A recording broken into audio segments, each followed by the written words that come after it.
Ibu Husnul Khotimah selaku Kepala Sekolah SD Citro Diwangsa 4 sekaligus sebagai pemateri dari calon guru yang saya hormati Bapak Diwangsa 4 serta Ibu-ibu paguyuban SDN Citro Diwangsa 4. Awal kata marilah kita panjatkan destinasi budaya positif di SDN Citro Diwangsa 4 dengan keadaan sehat walafiat. Menuju jalan mengerjakan susunan acara pada siang hari ini.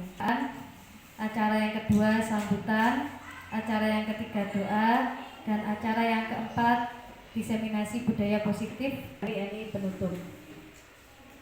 Mari suratul Fatihah agar acara bisa berjalan dengan lancar. Ala hadiniya SDN Citro Diwangsa 4. Dalam hal ini akan diwakili oleh Ibu Wahyu Sulikati Barokah. Kepada beliau kami persilahkan. Assalamualaikum warahmatullahi wabarakatuh. Khotimah SPDI yang kami hormati Bapak Ibu Guru SDN Citro Diwangsa 4 beserta staf karyawan yang kami hormati. Informasi atau diseminasi budaya positif dari calon guru penggerak masyarakat kelas kami menyampaikan rasa bangga kepada Ibu Husnul khususnya dan Bapak Ibu guru yang lain karena program guru penggerak ini tidak hanya dilakukan oleh peserta itu sendiri, elemen termasuk rekan sejawat. Tidak menutup kemungkinan dengan masyarakat atau wali murid dan instansi yang lain, sekolah yang lain. Mendukung sekali program calon guru penggerak ini. Mudah-mudahan Allah senantiasa memberikan sehingga dapat melaksanakan tugas-tugas serta diberikan kesehatan sehingga dapat merampungkan semuanya dari awal hingga akhir dalam program guru penggerak ini yang didapat bisa dialih informasikan atau bisa ditularkan kepada Bapak Ibu guru yang lain. Guru pendidik mendapatkan banyak ilmu, banyak pengetahuan yang dapat menambah pengetahuan anak didik kita sehingga anak didik kita bisa menjadi anak yang cerdas, pandai sesuai dengan perkembangan zaman. Doa yang akan dipimpin oleh marilah kita berdoa, mudah-mudahan apa yang kita niatkan tercapai dalam keimanan kita semua. Amin.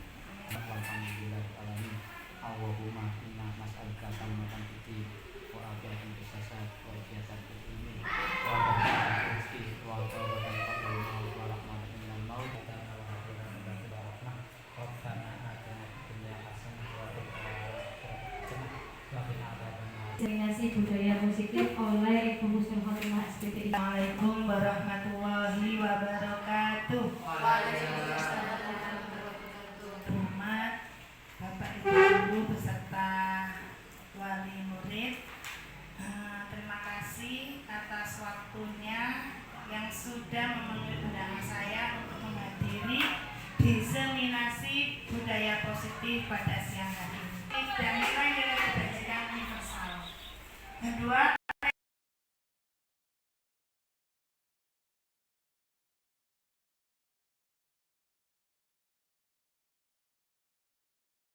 mendapat dan mencapai keselamatan dan kebahagiaan yang setinggi-tingginya maupun sebagai anggota masyarakat.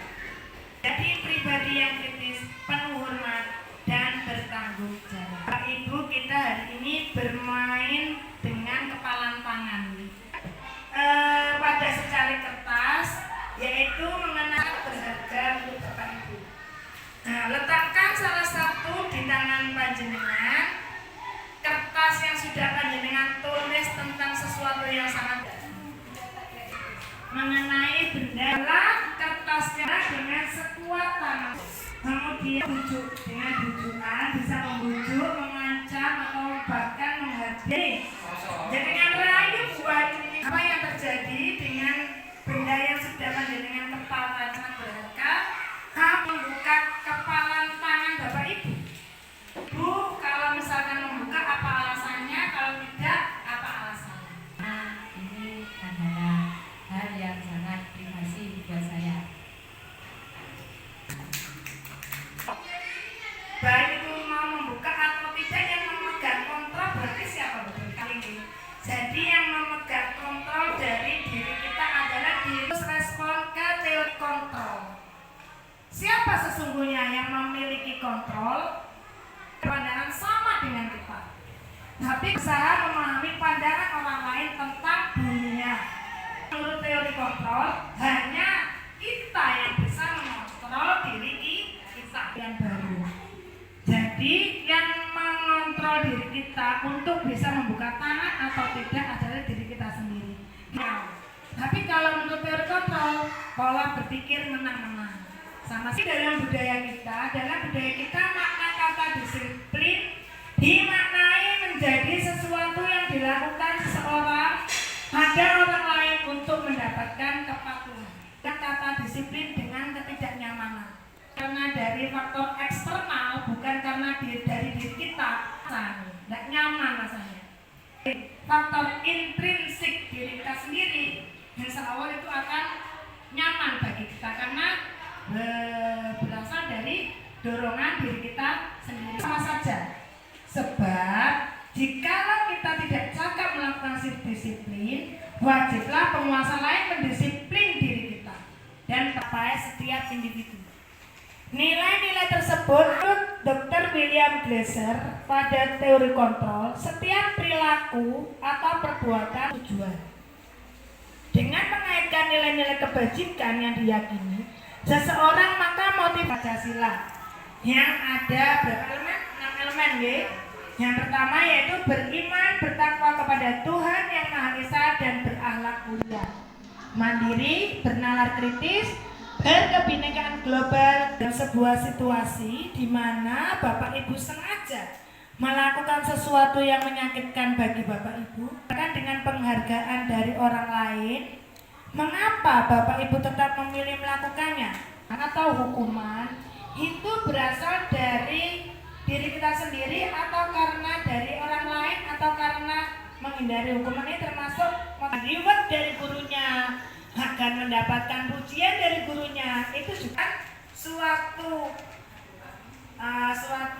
misalkan menurut Ki Hajar Dewantara hanya terlepas dari perintah, akan tetapi juga cakap buat memerintah diri sendiri. 100 kali di dalam buku Saya Tidak Akan Terlambat Lagi, sebanyak 100 kali, karena anak tidak nyaman. Anak terpaksa harus menulis 100 kali tanpa kehendaknya sendiri, karena mereka terbentuk oleh kesalahan yang sudah dilakukan pada saat belajar.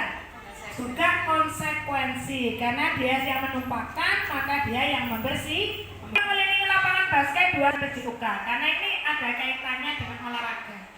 Ini termasuk konsekuensi yang ada di layar ini. Iva kurang menguasai, dia lebih banyak berdiam diri atau menggambar di buku pelajarannya. Pada saat guru matematikanya, Pak Sen, tiba menjadi gagap pada saat berupaya menjawab. Seluruh kelas pun tertawa melihat perilaku Iva. Kelas makin gaduh dan anak-anak pun tertawa melihat Iva di depan kelas memegang ujung hidungnya. Saya ini sebagai menghukum atau sebagai pengontrol ini? Karena Pak Seno sudah mempermalukan Iva di depan kelas. Bahkan Iva menjadi don nantinya, hukuman. Kalian menunjuk hidup. Percobaan sekelompok sekitar 9 tahun diminta untuk melihat gambar-gambar wajah yang ditampilkan di layar. Ini riset yang pertama. Riset yang kedua, kata yang diingat setiap kali muncul. Beberapa anak diberikan permen setiap kali memberikan jawaban yang benar, dan sebagian yang lain hanya diberi tahu saja bila jawaban mereka benar. Hasil anak-anak yang mendapatkan permen jawabannya banyak yang tidak tepat dibandingkan anak-anak yang hanya diberitahu bahwa jawabannya benar. Kesimpulan dari dua riset tersebut, penghargaan mengurangi ketepatan. Awalnya kan kita pada kalanya ini mengurangi ketepatan bagi jawabannya anak. Ini adalah proses menciptakan kondisi bagi murid untuk memperbaiki kesalahan mereka, masalah mereka, dan membantu murid berpikir tentang orang seperti apa yang mereka ingin menjadi. Menurut Hassen, 9 ciri-ciri untuk menebus kesalahan, namun untuk belajar dari kesalahan. 2. Memperbaiki hubungan. 3. Tawaran, bukan paksaan. Sekarang kita simak dari restitusi, bukan untuk menebus kesalahan, namun untuk belajar dari kesalahan. Tidak mengarahkan untuk menebus kesalahan dengan membayar sejumlah uang, memperbaiki kerugian yang timbul, atau sekedar meminta maaf. Murid yang berbuat salah akan fokus pada tindakan untuk menebus kesalahan dan menghindari ketidaknyamanan. Sebaiknya kita jangan, misalkan kalau kamu besok terlambat maka kamu akan kena denda 2.000 misalkan. Bagi hubungan, restitusi adalah proses refleksi dan pemulihan. Proses murid untuk menjadi jujur pada diri mereka sendiri dan mengevaluasi dampak dari tindakan mereka pada orang lain. Buat lebih baik lagi dengan berkata, tidak apa-apa kok, berbuat salah itu manusiawi. Semua orang pasti pernah berbuat salah. Saya cubit atau akan lari di lapangan, tidak bisa mulai bertanya tentang kejadiannya. Seberapa sering hal ini terjadi? Apa yang ia lakukan? Ia berada di mana? Murid tidak akan berbohong kepada guru kalau guru bertanyanya secara baik-baik dan pendekatan. Sebagai teman, sebagai pemantau, dan sebagai manajer.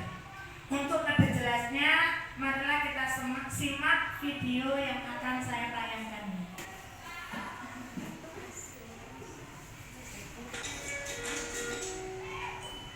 Salam bahagia Ibu dan Bapak Guru Hendra.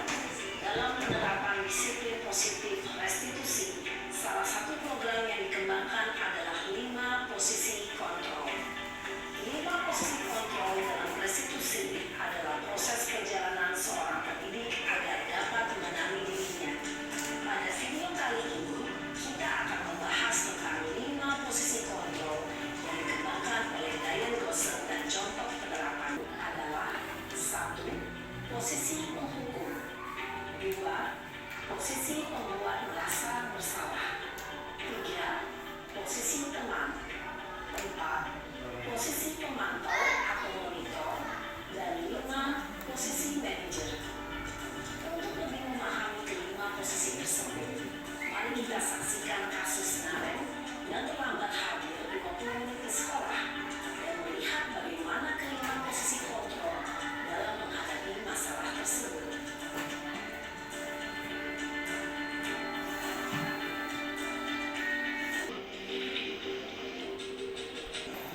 Naren! Sini kamu! Selamat pagi, Bu. Selalu terlambat. Kamu deh, pasti terlambat. Maaf, Bu.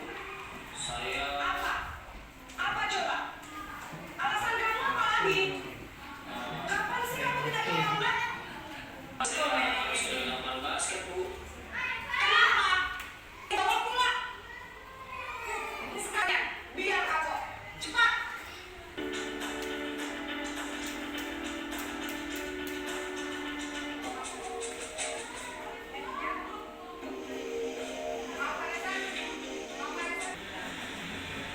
Selamat pagi, Bu. Naren. Kamu kenapa terlambat? Naren. Sekalian Kamu sebagai ibu tidak senang kamu. Gimana ini? Naren. Ini datang. Ini apa maksudnya? Ibu harus apa coba? Ya sudah, lain kali jangan bikin susah lagi anak ya. Ini tidak akan lagi kalau kamu gini terus. Kelas.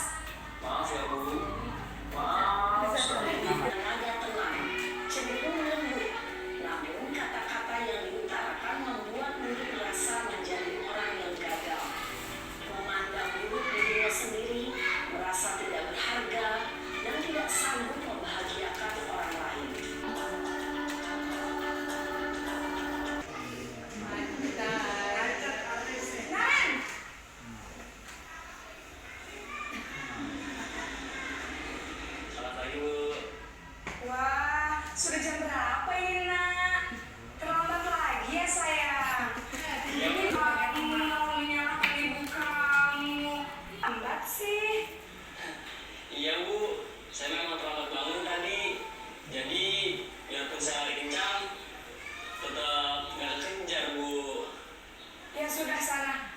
Nanti lain kali larinya lebih kenceng lagi ya. Ya sudah, sana masuk kelas. Ibu beresin urusan absen kamu. Kamu ini ada-ada saja. Untuk menjaga suasana tetap santai, murid akan merasa senang, aman, dan akrab dengan guru.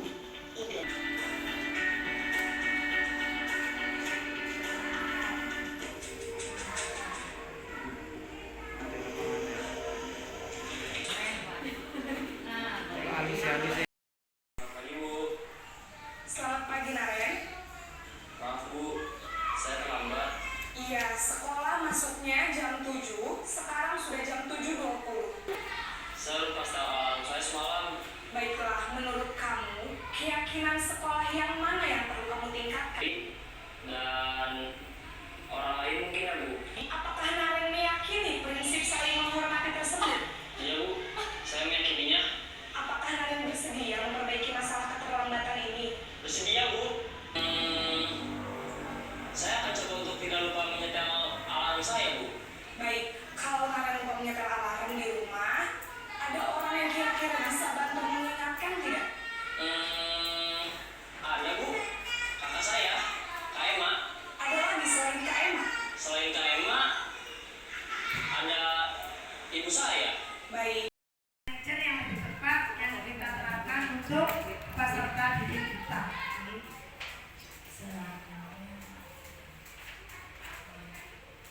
Di sini yang pertama ada menstabilkan identitas.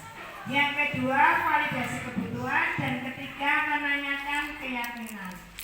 Untuk lebih jelasnya, kemarin saya sudah melakukan untuk membantu menyelesaikan masalah yang terjadi pada anak-anak dengan segitiga restitusi. Monggo kita simak videonya.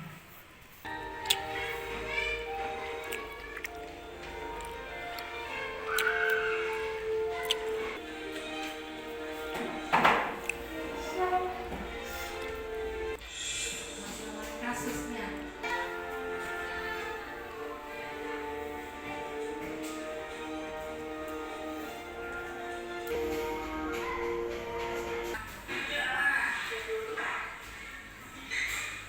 Apa yang terjadi?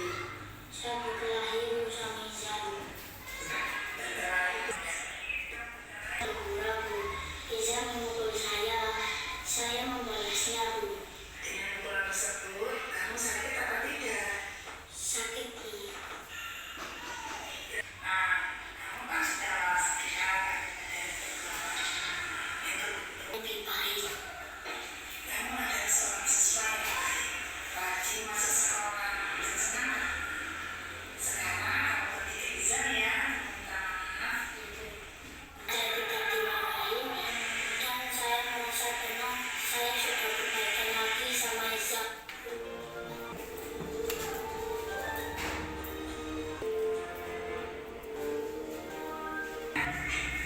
Saya bagaimana perasaan di sekolah di sini? Senang. Baiklah, videonya bisa kita selesai. Apa kamu belum mengerjakan tugas? Iya, menurut saya Kak Asih kan bermain di sini. Dan saya akan berusaha menyelesaikan tugas-tugas dari Bu Guru dengan tepat waktu. Dari beberapa budaya positif yang selanjutnya harus kita terapkan di lembaga kita ini agar anak-anak nantinya belajarnya merasa nyaman, merasa senang sehingga pembelajaran terlaksana dengan atau sesuai dengan tujuan pembelajaran yang kita mewakili refleksi dari diseminasi pada siang hari ini. Gabungnya di sini. Dan waktunya saya akan memberikan refleksi dari kegiatan diseminasi budaya positif. Dari pemaparan tadi mulai awal sampai akhir barisan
kita tutup acara ini dengan bacaan kafaratul majelis.